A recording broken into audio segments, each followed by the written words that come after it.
A kú déédé àsìkò yìí, kókó inú ìwé ìròyìn la mú wá fún yín láti inú àwọn ìwé ìròyìn ilẹ̀ Nàìjíríà. Orúkọ tèmi ni Ọmágbémisọ́lá Ọmọlọ́rọ̀mádé.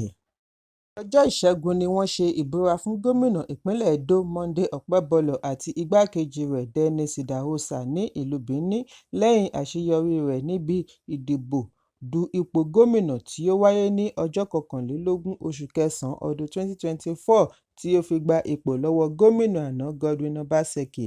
Láàrin èrò àti àwọn agbófinró ní Ọpẹ́bọlọ̀ tí àwọn ọmọbìnrin rẹ̀ méjèèjì sì wá fi ṣe ìbúra láàrin aago kan ọ̀sán. Adájọ́ àgbà fún ìpínlẹ̀ Adájọ́ Daniel Okugbowa ni ó ṣe ìbúra fún ẹni àkọ́kọ́ àti ìkejì fún ìpínlẹ̀ Edo. Pẹ̀lú ayọ̀ àti ìdùnnú ni àwọn alátìlẹyìn wọn fi ń fò fáyọ̀ fún gbogbo àsìkò tí ìbúra ọ̀hún fi wáyé. Lẹ́yìn èyí ni Ọpẹ́bọlọ̀ bẹ̀rẹ̀ ọ̀rọ̀ bí ó ti ṣíṣọ lójú kókó ìgbésẹ̀ 5 5-point agenda fún ìdàgbàsókè ìpínlẹ̀ Edo. Níbi ọ̀rọ̀ àkọ́kọ́ rẹ̀ ni ó ti jẹ́jẹ́ láti mú ètò ààbò, oúnjẹ, ìlera, ẹ̀kọ́ àti ohun amáyédẹrùn lọ́kùnkúndùn bí ó ti kéde ìgbógunti àwọn ọ̀daràn. Ó ní àsìkò ìjínigbé àti ìwà ọ̀daràn mìíràn ti kọjá, ìgbáyégbádùn aráàlú ni ó lékè jùlọ nínú gbogbo iṣẹ́ wọn. Bí òpin bá dé bá ìwà ìjínigbé, iṣẹ́ ọ̀gbìn àti okòòwò yòókù á lọ déédéé. Bákan náà ni gómìnà mẹ́nuba ojúnà tí kò dára bí ó ti ní gbogbo rẹ̀ ni yóò bọ́ sójú iṣẹ́. Ọpẹ́bọlọ̀ ṣèlérí àti ṣiṣẹ́ papọ̀ pẹ̀lú ìjọba àpapọ̀ láti mú ètò ìjọba tiwantiwa túbọ̀ fìdí múlẹ̀. Ó wá kéde wípé òun yóò gbé ìgbìmọ̀ dìde láti ṣe ìwádìí ìdí tí wọ́n fi kọ̀ láti ṣe ìyànsípò ìgbìmọ̀ ẹlẹ́ni 14 tí wọ́n yàn sí ilé ìgbìmọ̀ ní ọdún 2019. Gómìnà bu ọwọ́ lu dókítà Cyril Adams Oshiomhole, ọmọkùnrin gómìnà àná fún ìpínlẹ̀ Edo Adams Oshiomhole gẹ́gẹ́ bí kọmíṣánná fún ètò ìlera. Bákan náà ni ó yan Musa Ìkìlọ̀ gẹ́gẹ́ bí akọ̀wé ilé ìjọba ìpínlẹ̀ pẹ̀lú ọmọ ilé ìgbìmọ̀ aṣojú-ṣòfin àná Samson Osagie gẹ́gẹ́ bí adájọ́ àgbà àti kọmíṣánná fún ẹ̀ka ìdájọ́. Ẹ̀kúnrẹ́rẹ́ ìròyìn wà ní ìwé ìròyìn Punch tó jáde lónìí.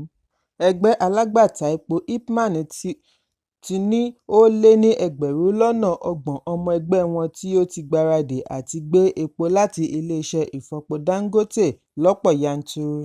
Bákan náà ni wọ́n ṣe àfihàn wípé n940 per litre àti n990 per litre ní owó epo bí wọ́n bá lo ship àti tírọ́ọ̀kì fi gbé epo. Ìròyìn jábọ̀ wípé ó ṣeéṣe kí àwọn alágbàtà má kó epo wọlé mọ́ láti òkè òkun látàrí àdéhùn àti bẹ̀rẹ̀ sí gbé epo láti iléeṣẹ́ Dangote. Níbi ìfọ̀rọ̀wánilẹ́nuwò lórí ẹ̀rọ amóhùnmáwòrán Channels lánàá ni ààrẹ IPMAN Abubakar Garema ti sọ wípé owó jálá epo yóò wálẹ̀ lẹ́yìn àdéhùn tí wọ́n ní pẹ̀lú Dangote láti máa gbé epo lọ́dọ̀ rẹ̀. Ọjọ́ Ajé ni àdéhùn yìí wáyé lẹ́yìn ọ̀pọ̀lọpọ̀ oṣù tí NNPC ti yọwọ́ nínú ṣíṣe agbátẹrù epo láàrin àwọn alágbàtà àti iléeṣẹ́ Dangote. Garema ní lọ́wọ́lọ́wọ́ báyìí àǹfààní méjì ni àwọn ní láti mú èyí tí ó bá pé wọn, yálà kí wọ́n fi vẹ́sù kó epo yìí ní n940 tàbí kí wọ́n gbé tààrà láti gantry ní n990. Garema fìdí ẹ̀ múlẹ̀ wípé èròǹgbà wọn ni láti jẹ́ kí epo máa wà lórílẹ̀-èdè ní gbogbo ìgbà kí owó rẹ̀ má sì ga ju ara lọ. Ẹ̀kúnrẹ́rẹ́ ìròyìn wà ní ìwé ìròyìn Punch tó jáde lónìí. Ìbẹ̀rùbojo ti bẹ́ sílẹ̀ láàrin àwọn ìpínlẹ̀ kọ̀ọ̀kan tí wọn kò tíì fìdí múlẹ̀ sísan náírà owó oṣù òṣìṣẹ́ tó kéré jù lẹ́yìn ìkéde tí ẹgbẹ́ òṣìṣẹ́ NLC ṣe wípé ìyanṣẹ́lódì aláìlópin yóò bẹ̀rẹ̀ ní ọjọ́ 1 oṣù kejìlá ní àwọn ìpínlẹ̀ tí wọ́n bá kọ̀ àti fìdí òfin owó oṣù tuntun múlẹ̀. Títí di ìparí oṣù kẹwàá, ìpínlẹ̀ 24 ni kò tíì ṣe èyí pẹ̀lú bí ìjọba àpapọ̀ ṣe ṣèlérí àti ṣètò ìrànlọ́wọ́ fún wọn.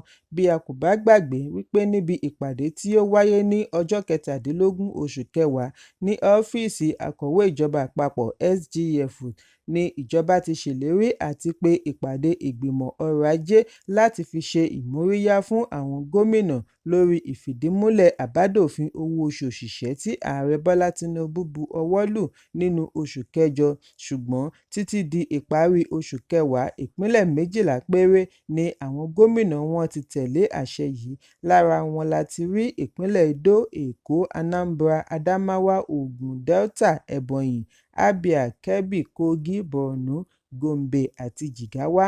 Ìpínlẹ̀ Anambra, tí ó ṣèlérí àti bẹ̀rẹ̀ sísan owó yìí nínú oṣù kẹwàá, kò san án, ṣùgbọ́n a gbọ́ wípé ìjọba fi ẹgbẹ̀rún lọ́nà ogójì náírà (40,000 naira) kún owó oṣù àwọn òṣìṣẹ́ fún oṣù kẹwàá títí di ìgbà tí àdéhùn yóò fi wáyé láàárín ìjọba àti ẹgbẹ́ òṣìṣẹ́. Ẹ̀kúnrẹ́rẹ́ ìròyìn yìí wà nínú ìwé ìròyìn Vanguard tó jáde lónìí.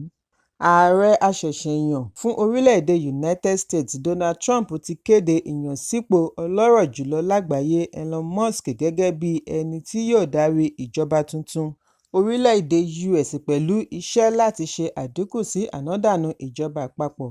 Musk ni ó di ọlọ́wọ́ ọ̀tún Trump nígbà ìpolongo ìbò, bí a ti gbọ́ wípé ó ná kọjá $100 mílíọ̀nù láti fi ṣe àtìlẹ́yìn fún ẹgbẹ́ òṣèlú Republican láti lè jáwé olúborí.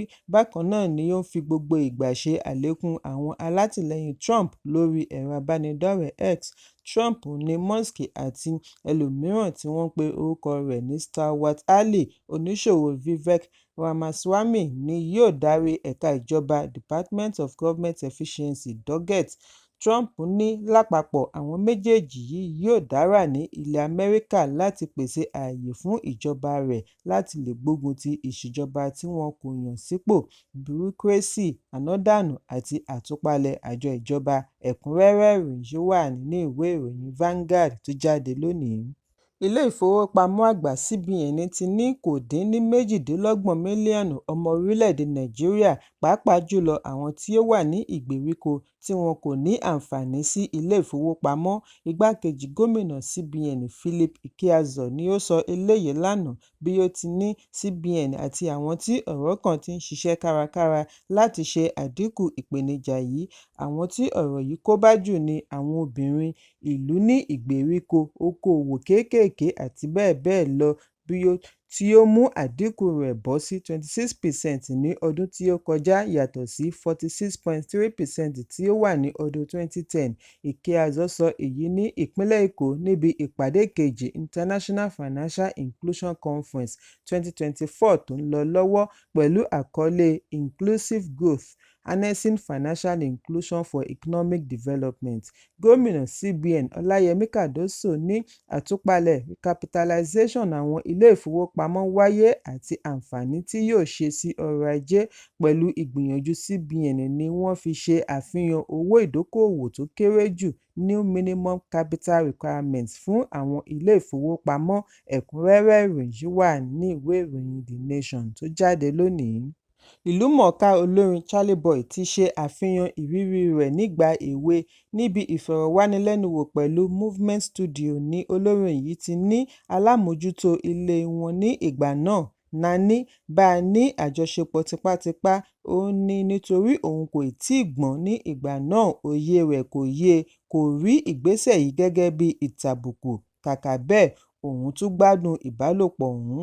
Charlie Boy tẹ̀síwájú wípé lọ́mọ ọdún 12 ni òun kó àrùn ìbálòpọ̀ tí wọ́n ń pè ní gonorrhea. Látàrí àbẹ̀wò sí ilé aṣẹ́wó, gbogbo ilé aṣẹ́wó tó wà nítòsí ló ti ń ṣe àbẹ̀wò. Ẹ̀kúnrẹ́rẹ́ ìròyìn yìí wà nínú ìwé ìròyìn The Nation tó jáde lónìí. Kókó inú ìwé ìròyìn tòní kò ní jù báyìí lọ. Ẹ pàdé mi ní ìrọ̀lẹ́ fún àkọ́tún ìròyìn. Kí a tó lọ, ẹ má ṣaláì fi àkíyèsí yín ránṣẹ́, kí ẹ sì bá wa subscribe sójú náà wa lórí YouTube, kí kókó inú ìwé ìròyìn lè máa tẹ̀ yín lọ́wọ́ ní kíákíá.